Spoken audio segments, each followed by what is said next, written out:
คนที่มีอำนาจตรงนี้คอนโทรลดีกว่าค่ะใช่ก็จะมีส่งไปกับเป็นคดีค่ะ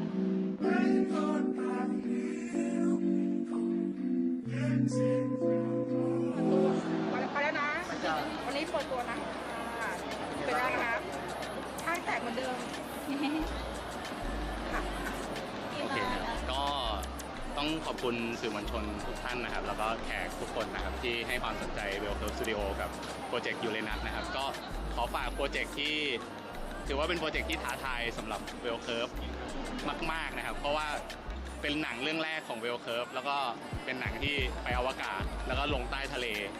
แล้วก็เราดีใจมากที่ปีนแล้วก็เบกกี้มาร่วมเล่นในโปรเจกต์นี้นะครับก็อยากให้ทุกคนได้หนังเรื่องนี้ในปีหน้าแน่นอนครับแล้วก็อาจจะมีไปถ่ายต่างประเทศด้วยในโปรเจกต์นี้นะครับก็อยากให้ทุกคนได้ชมนะครับผมก็เหมือนกันครับขอบคุณทุกคนนะครับสำหรับการรอโปรเจกต์นี้นะครับก็หวังว่าปีหน้าทุกคนจะได้ดูกันนะครับแล้วก็เป็นหนังโรแมนติกแฟนตาซีซึ่งมันอาจจะได้เห็นอะไรต่างๆในภาพยนตร์ไทยบ้างจะเป็นการพาสองคนไปเข้าอวกาศกับร่วมกันน้องต้องในพาร์ทของการเตรียมงานนะครับในข้างการเตรียมงานทั้งหมดน้องต้องการบ้านเป็นคนละแบบ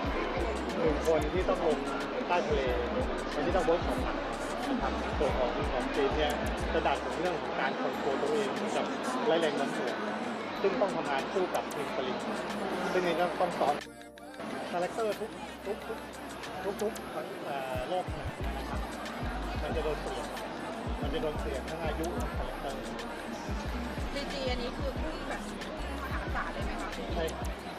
เราก็ได้ร่วมงานกับบริษัทซีจีใหญ่ที่ตอนนี้ก็เป็นถือว่าเป็นแถวหน้าของเมืองไทยนะครับร่วมกับทีมซีจีของเวลเคิร์ฟในการผลิตผลงานชิ้นนี้ด้วยแต่ว่าจะได้เห็นอะไรแปลกใหม่ใช่ครับนักแสดงบ้าง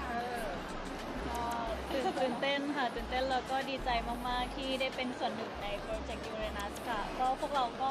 ตั้งใจแล้วก็ทั้งด้านการแสดงแล้วก็การเวิร์กช็อปต่างๆก็จะเต็มที่ในทุกๆการออกกองเลยก็ขอบคุณเจขอบคุณก่อนนะคะขอบคุณทุกคนนะคะที่ให้โอกาสกับเด็กก็จะเต็มที่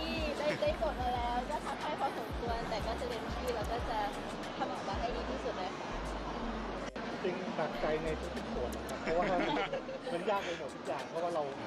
รายังไม่เคยทำงานในพาร์ทที่มันต้องอินกับอย่างเรื่องอวกาศ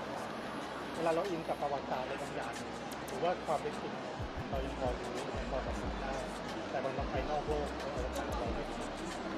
พาร์ทนี้ก็จะยากมากเพราะว่าต้องทำความเข้าใจกับทั้งตัวผมเองตัวทีมงานคือทุกคนแล้วก็ตัวน้องจะหนักในเรื่องของการต้องจินตนาการทุกอย่างโดยที่ไม่เคยคิดงานเป็นยังไงบ้างคะว่าอย่างวันเวิร์กช็อปครับ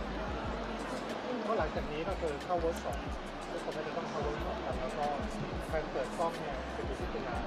แต่เราน่าจะไปเปิดกันที่ต่างประเทศก่อนแล้วก็กลับมาแล้วก็จบทุกอย่างตอนนี้ยังแบบไม่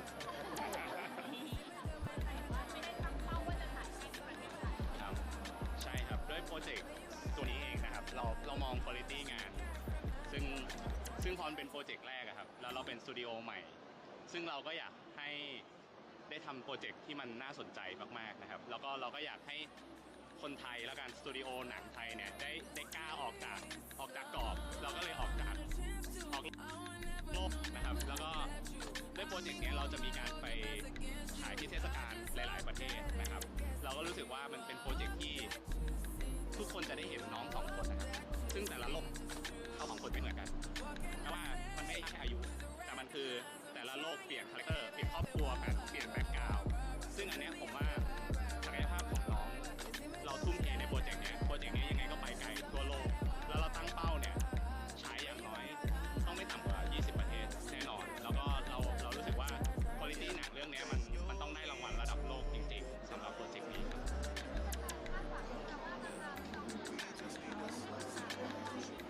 เราก็มีแผน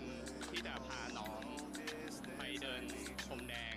ในเทศกาลดัง กหลายๆเทศกาลให้ได้นะครับพร้อมกับที่เราอยากทำระบบ membership เนี่ยจริงๆเราไม่ได้ต้องการแค่ให้คนต้องซื้อของแต่เรารู้สึกว่าในนั้นมันจะมี exclusive บางเราอยากให้เห็นว่าความทุ่มเทนะครับของโปรเจกต์ของไทยเนี่ยมันไปได้ไกลแค่ไหนแล้วก็เห็นดีเทลในการทำงานนะครับเรารู้สึกว่าอย่างเกาหลีเองเนี่ยเขาขายซอฟต์พาวเวอร์แล้วทำให้เราอยากไปเรารู้สึกว่าจริงๆเมืองไทยเป็นเมืองที่สวยงามมากๆแล้วเราก็อยากนำเสนอความสวยงามของเมืองไทยความน่าสนใจน้องสองคนแล้วก็ทุกคนก็จะได้เห็นประเทศไทยผ่านปีละเบกอีกของเรา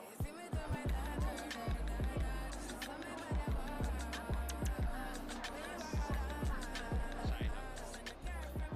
ใช่ครับคือเรารู้สึกว่าเราไม่ได้อยากทำแค่หนังเรารู้สึกว่า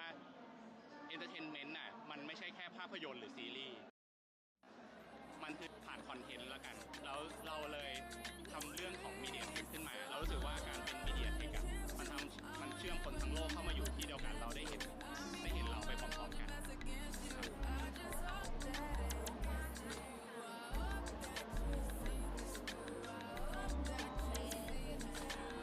ไม่ใช่แค่แบบว่าเรา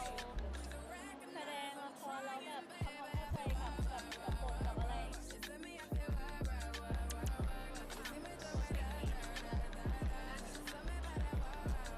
หนูเองเราก็อยากติดตามมากๆอยากดูวันนี้ก็อยากดูไพลอตมากๆว่าเป็นยังไงอะไรอย่างเงี้ยค่ะก็ถ้าได้เป็นหนังแบบสมบูรณ์แบบจริงๆหนูว่าน่าจะเป็นอะไรที่ยิ่งใหญ่แล้วก็อยากฝากทุกคนเป็นกำลังใจให้นักแสดงทีมงานทุกท่านเลยแล้วก็อยากให้เราติดตามว่าเรื่องจริงด้วยเป็นความจริงเป็นเรื่องราวจริงๆที่เราจะต้องอินว่าเราเป็นนักบินอวกาศจริงๆใช่แล้วก็มันจะไม่ใช่แค่มิติเดียวมันมีหลายมัลติเวิร์สมากๆเท่ากับว่าเราจะต้องเล่นหลายคาแรคเตอร์ในคนคนเดียวมากๆแต่เขามีความฝันในการที่จะเป็นนักบินอวกาศอย่างเงี้ยค่ะก็ค่อนข้างตื่นเต้นแล้วก็ท้าทายมากๆค่ะถ้าของหนูใช่ไหมก็คือความฝันของแพทย์อะค่ะคือโอลิมปิกฟรีไดเวอร์มองว่ามันยากมากๆคือบอกนะหนูชอบดูแบบสัตว์ที่ฉลาดอะไรอย่างเงี้ยชอบแบบไปว่ายน้ำฉลาดแต่ว่าหนูคิดว่าถ้าไปลงมันคือการทำงานใช่มันน่าจะเหนื่อยแล้วก็หนักมากๆแต่ก็ตื่นเต้นมากๆอยากลองทำแล้วก็จะค่อยๆเตรียมใจเรียนการหายใจให้นานก็ต้องระวังเรื่องหูต้องอะไรเงี้ยคือต้องไปศึกษาเยอะมากๆค่ะ